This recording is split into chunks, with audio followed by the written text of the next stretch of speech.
Ernest Hemingway said that a critic is someone who watches a battle from a high, safe place, and then when all is said and done, they come down and they shoot the survivors. I'm paraphrasing, but that's the essence of it, and I think there's some truth to that. The reason I wanted to talk about critics is because in the age of the internet, and what I'm doing now, putting myself online, talking about my vulnerabilities, or even just silly videos, there are hundreds and thousands of critics out there who will tell you what you should be doing, what you're not doing, what you are doing, why what you're doing is wrong, why what you're doing is stupid, how fat you are, how ugly you are, how ridiculous you are. They have a lot to say.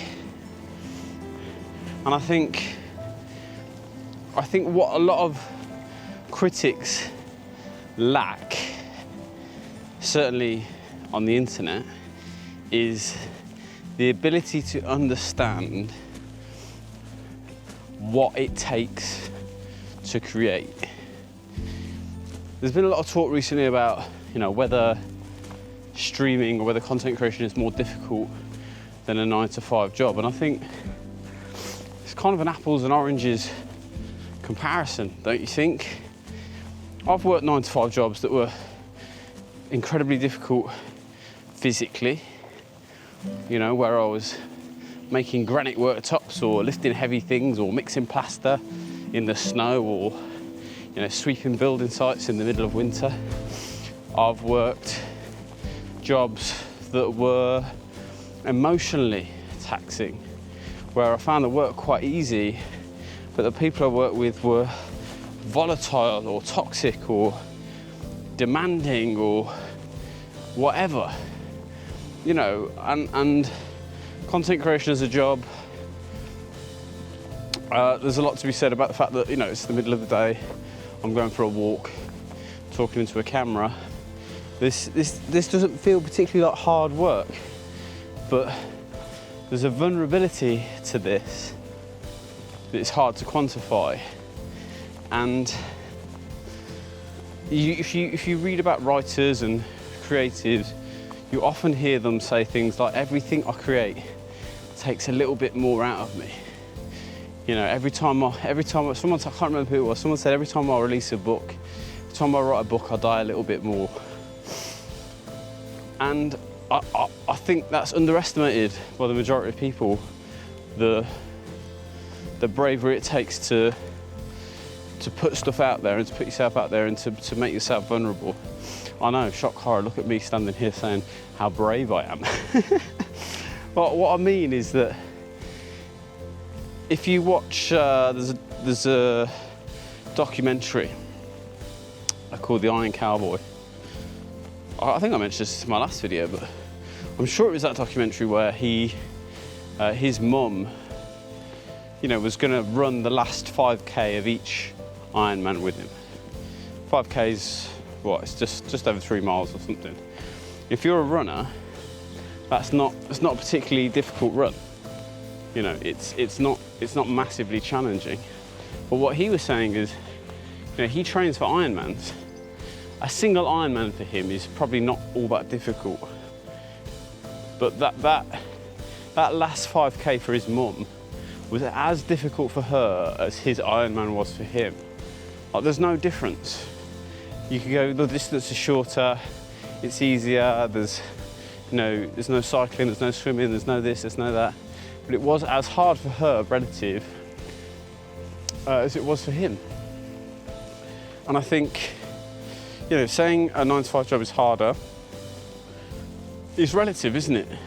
If you're someone who struggles with being in front of a camera or public speaking, then doing a content creation job is going to be horribly difficult for you because you've got to get over that barrier.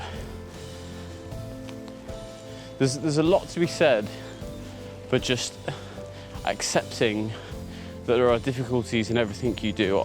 There are things that I would find horrifically difficult, You know, and there's things that I would find incredibly easy. That doesn't mean they're not relatively difficult for other people who are doing those same things. So it seems silly to me to say what's harder, what's easier. I've done so many jobs over my life and they've all had their difficulties. You know, like a job, for example, that is shit on by lots of society, working at McDonald's. I did that when I was like 16, 17, 18. And it was a graft, man. You know, early mornings, you have to learn a lot of processes. They're very much like busy all the time. And if you're not busy, the phrases that used to get thrown around, you've got time to lean, you've got time to clean. You're always doing something, right?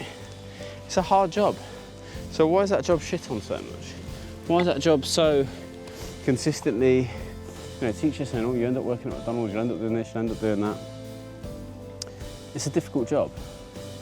You know, is it as difficult as being a rocket scientist? Like, in some ways it is, in some ways it's absolutely not. So this whole comparison is mad to me. But getting back to critics, I think there's an important thing to note. Yes, Hemingway was right in terms of critics aren't the one doing the work. They're not creating their vulnerabilities. They're not putting themselves out there in the same way that a writer or a filmmaker or a content creator is. Their job is to critique someone else's work without having gone through the process of creating that work itself, without really going through the process of creating anything, you know, significant apart from the critique. So there is truth in what Hemingway says in terms of, yes, they come onto the battlefield after it's all done, after all the hard work is done, and they shoot the wounded. They're shit overworked. They criticise other people. But there's also, I think, lessons to be learned from critics, especially online. I think there's good teachers out there who quite often come across as vitriolic and toxic people. There's something to be taken from those people, especially if what they say really affects you. So I've had a lot of shit online. I mean, every single day when I post a video, I get called a whole ream of bold white men. I get the Andrew Tates, I get the Johnny Sins, I get the Walter Whites, every single day. They don't affect me. That just makes me laugh. I get that people aren't creative enough to see beyond the fact that I'm a bold white man. I get that. But every now and then someone will say something and I'll feel the need to respond. I'll be furious. I can't respond with kindness, and something happens. It's like pumping flammable gas onto a small flame. It just, like a rage fills me. I remember one time someone said to me, this is years ago, or maybe a year or so ago, a young kid, he's probably only 18 or something. I had no idea who he was. And I posted a really innocuous video. I think someone had called me Walter White or something, and I'd posted a response video. It was just making light of it, really, making a joke of it. I didn't say anything offensive, I didn't say anything hurtful. I just was like, you know, I think I was doing a speech from Breaking Bad or something. And he said something along the lines of, you're so boring, and this is why you'll never be successful in your career. And I was quite early on in content creation. And it made me so angry. I did a couple of response videos to him that I ended up deleting because I was just like, I've lost here. I've given him all my power because he's awakened something within me. But I think it highlighted to me that I had this fear that I wasn't good enough to do content creation. I had this fear that I was too boring to do it. I had this thing inside me of like, why will people watch this? Why will people watch me? So it was a good lesson for me. It was a good lesson that I needed to have thicker skin, that I needed to make sure that what I was doing, I was putting the effort in and I was trying to be the best I could. And that I needed to deal with this fear that I wasn't good enough to to do what I was doing. Now there's other people who criticise me, and it's just like water off a duck's back. Right, the video I did the other day where I did a vlog with Mrs. Charm, someone really went in on me and said I was basically a terrible husband, terrible father, and they kind of pulled a bunch of stuff out. And it was clearly someone who just had no idea about me or my relationship with my wife. They had no idea about my sense of humour or her sense of humour. I have a really rock-solid relationship with my wife, and we really know each other well. And I read the comment out to her, and she was like, "Oh, I don't get any of this at all." Like trying to figure out where this person has got this stuff from. Sometimes people are just projecting onto you, but sometimes that projection gives you food for thought. It gives you an idea of where you need to work on things, where you need to be better, where you need to improve. So your critics are your biggest teachers often. Not necessarily that their criticisms are right, but your perception of their criticisms and the things that it highlights in you, they're the things you need to work on. If something really has a bad effect on you, if something really makes you angry, if something really fires you up, if something, upsets you, there's probably something in there that you need to be dealing with and working on. Because if it's not true, it just would be like, it'd be confusing to you. If it was so out of the realms of truth, you'd be like, I just don't understand this at all. What do you mean? Where does that come from? Like, I'm trying to, where's the evidence for that? Can you qualify what you're saying to me? It doesn't make any sense. And I've had this with lots of people through my life who have said things to me and it's really upset me. And then, I go away and process it and go, well, there is some truth there. There is some truth. Or there's some insecurity in me that makes me maybe believe what they're saying. So, protect yourself when you're online, because there's going to be a lot of criticism out there. There's going to be a lot of critics. But also remember that sometimes your critics are your biggest teachers. And if somebody says something that like enrages you, causes you to kind of rear up and become defensive, that maybe there's something there that you need to look at and you need to go away and process. That's something I'm still working on, because I still get upset with people. I still read things and I still see things, and I still hear things where I'm like, oh, that's really upset me, that's really got to me. And it's from a stranger online. And I agree that I don't think we're necessarily made to consume the amount of information or have the amount of input that we have when we put stuff online. But I think there's also, there's an opportunity there to just improve ourselves. So to all of my critics, to all of the people who comment on my videos and say that I look like Walter White, thank you, I appreciate you.